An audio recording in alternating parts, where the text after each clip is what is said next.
Dude, that is super vibrant. That is actually really cool looking. You know, one thing I've heard pretty much everyone said since Cold War's launch is they should bring back some older mastery camos. You could add them to the game, potentially make them prestige rewards so you could use tokens on them and whatnot. Well, they finally did. They finally added one older mastery camo to Cold War, but it happens to be the Black Ops 4 gold camo, and it's a bundle that costs 20 bucks, and it's for one weapon. All right, and welcome back, guys, and as you guessed it, we're reviewing the Gilded Age V Reactive bundle, and as we just stated, pretty much the entire appeal of this bundle is this reactive camo, and it's the exact same reactive gold camo that we saw all the way back in Black Ops 4. The blueprint itself is called the Rough Nugget, and it's for the KSP. It's got this little gold texture on it. This is different than the way it looked in Black Ops 4. Black Ops 4, it was a normal gold texture, just kind of flat throughout. This one's more rough.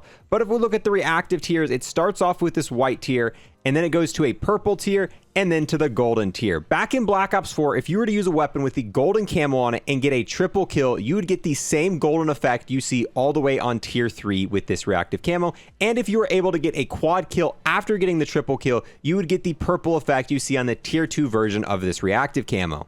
So what they did here was take the golden camo from Black Ops 4, kind of add these rough edges to it, and then also add one more tier to kind of the white flashing tier across it. But other than that, this is pretty much an exact copy of the Black Ops 4 gold camo. Then we also get this FFAR blueprint. Unfortunately, it is not reactive whatsoever. Doesn't really matter. You're not going to get any of those scrolling effects, which sucks because it wouldn't have been that hard to add it in. As for the gold texture itself, it's the same kind of rough texture we saw in the last one. It's got a gold barrel, and then the sights are actually gold on that. I like that a lot, and I kind of want to see what it looks like when we ADS using those golden sights. Then next we get the snake skin park skin, and I actually genuinely like this one. This one's very unique and is going to stand out compared to pretty much all the other skins in the game. So this is one of the few skins that I actually might end up using from these bundles. Then we get the Gilded Guardian calling card. It's animated, it looks really cool, but I don't really care about calling cards, not going to use it. The Gilded Monster Emblem, moving, really cool looking. If you like that, then it's cool. I'm not going to use it. The next thing we get is the Golden Nugget Charm, and I wish it was more shiny. This is kind of basic, especially with the other bundles. We're getting kind of these reactive charms. We've had way cheaper bundles that had reactive charms, so it's a little unfortunate. This one costs $20, and the charm just kind of bland. If it just had maybe even a sparkling effect or any sort of animation, that would kind of put it on par with the other bundles we've seen recently.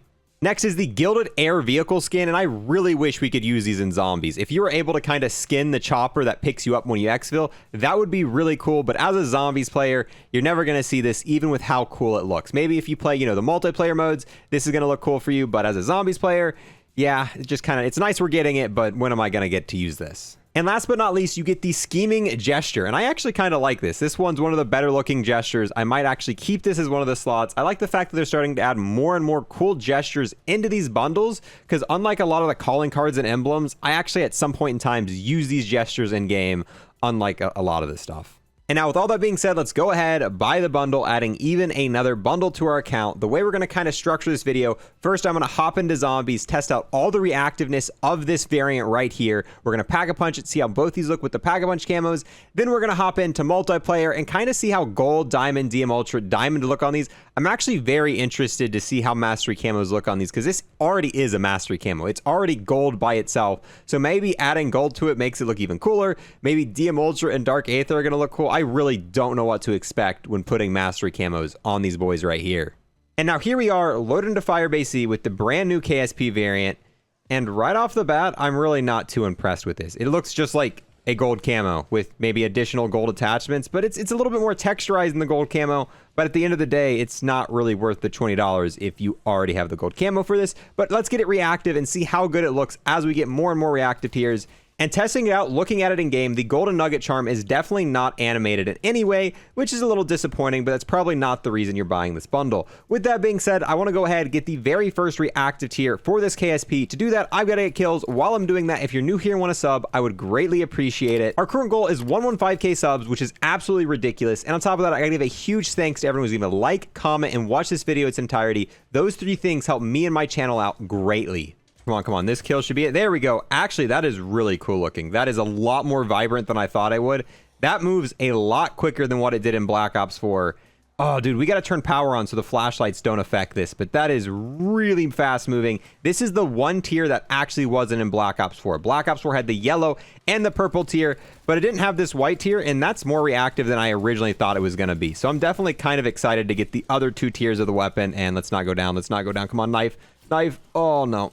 Yep, I was talking, walked into a corner, but we're good. Although none of those counted for the weapon, so now we've got to get an additional, like, 20 kills to get the next reactive tier. But that's going to look so good in the dark. And I think the white kind of reactive tier might be my favorite part of this, and it's tier 1. All right, now that power is on, let's check it out in the dark areas. Dude, that is super vibrant. That is actually really cool looking, especially in zombies when you go into dark areas once you've got power on. You can very much notice that, and that's a lot cooler than I originally thought that was going to be. All right, come on, come on, come on, come on. Finish it off. Armor. And with that, we got the secondary tier, which is the purple effect. This was the final reactive tier for kind of the gold. In Black Ops 4, I don't know what I like better, the purple or the white. I think the white kind of stood out more in dark areas, but I feel like the purple adds a little bit more character because you got the gold with the purple on top of it.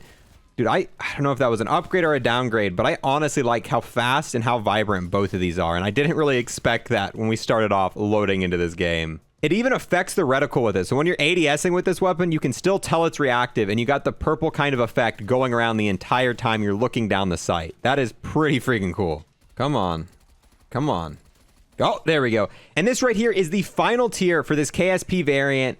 And I'm gonna be honest, the golden one isn't my favorite. I definitely preferred when it was white or purple. The gold just doesn't fit too well on top of the gold. I feel like the contrast between the purple and the gold and the white and the gold was a way better look than the gold sitting on top of the gold. It's not bad looking, but I kind of wish they reversed the order of these tiers. I feel like it probably should have gone gold, white, then purple, or gold, purple, then white. Definitely not gold being the last, because this is just hands down the worst reactive state for this variant. But enough of that nonsense. Let's go ahead and put the Pack-a-Punch camo on this weapon, and it covers up the entirety of the weapon. At least it's reactive, and you can still see kind of the gold flickering effect, but most of the gold texture is gone. The only part of the gold texture we can still see on this weapon is for I think the stock. Yeah, the stock has it.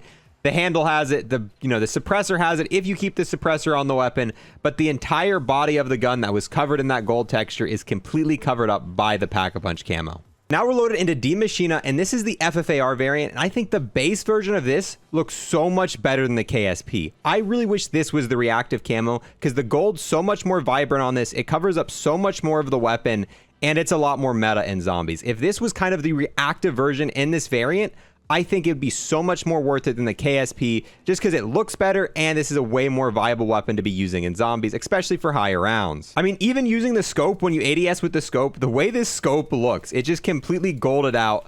I really like this variant, and honestly, they probably could have just made them both reactive. Now that they had the files in the game for it, it really wouldn't have been that hard to just make both of these reactives and give us a double reactive thing, and they probably would have sold a lot more, and it really wouldn't have been any more effort, so that's a little unfortunate. Double points. Nice. Let's go ahead.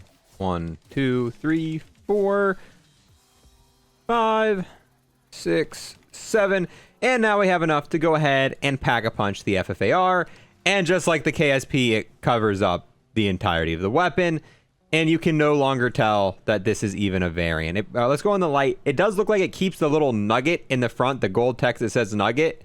But yeah, it keeps that. Other than that, you wouldn't even be able to tell that this was a variant if I did not have the scope on it and I didn't have the suppressor. Those obviously stay, but I definitely do think this variant gets kind of ruined by putting the Pack-a-Punch camo on it. And just before anyone asks, you do not get any sort of additional element mods when you buy this variant. As you can see at the bottom here, we don't have Shatterblast, none of that.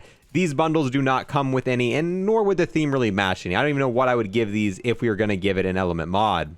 Now, moving on to testing the mastery camos, this is what the KSP looks like with the gold camo, and it doesn't look any different. I mean, you really wouldn't expect it to. You're putting a gold camo on a weapon that's already based off of a gold camo. And then here's the FFAR. Once again, I mean, I don't know what we expected here, but it doesn't look any different. Now, moving on to the multiplayer diamond, and I think other camos that aren't gold are going to work a little bit better because you still get to see that reactive around the rest of it. Still not too impressive here. Moving on to the FFAR. And I mean, at least it keeps the scope in the back part, but this doesn't look much different than a normal diamond camo on the FFAR. I kind of want to take it in the dark area here to see how it looks with diamond and kind of the reflectiveness. That's pretty cool. I kind of like that. And now for the final camo in multiplayer, DM Ultra. This is the DM Ultra camo on this. As you can see, I don't think there's even an inch of it. Pretty much no point in running DM Ultra on this because it's not even on it a little bit. Ooh, actually though, for the FFAR, I really like that. It's still got that gold texture, but now you've got DM Ultra on it, keeping the golden sight and keeping the golden suppressor. That's actually a really cool way to run the FFAR. And this might be my new favorite variant for the FFAR period. Like out of all of the ones in the game, running this with DM Ultra is really cool looking. Just don't put it on the KSP because this is what it looks like. Now time for us to go ahead and do the zombies camo. This is Golden Viper, and just like the gold camo, pretty much can't tell anything. Moving on to the FFAR, and hold on, where's he at? Where? And for the FFAR, I mean, it kind of works. It's definitely not the worst I've seen Golden Viper look, but I think I'd prefer the normal gold, kind of the base variant on this compared to the Golden Viper. And now for the Plague Diamond camo, and that is one ugly looking gun. Definitely don't recommend it like that. Same thing with the FFAR. That gold and Plague Diamond just, dude, that doesn't clash at all. That is so ugly. That is such an ugly way to run this, man. And here we go, the very last camo in zombies, the Dark Aether camo, and that actually looks pretty clean. This is 1000% the way I would recommend running this, especially because DM Ultra doesn't even show up on this weapon. You know, with the lights running around this weapon, it's actually not that bad. I didn't really like it when we first started using it, but being able to kind of see it in the dark with those additional lights with the DM Ultra, kind of cool. Don't know if it really makes the bundle worth it.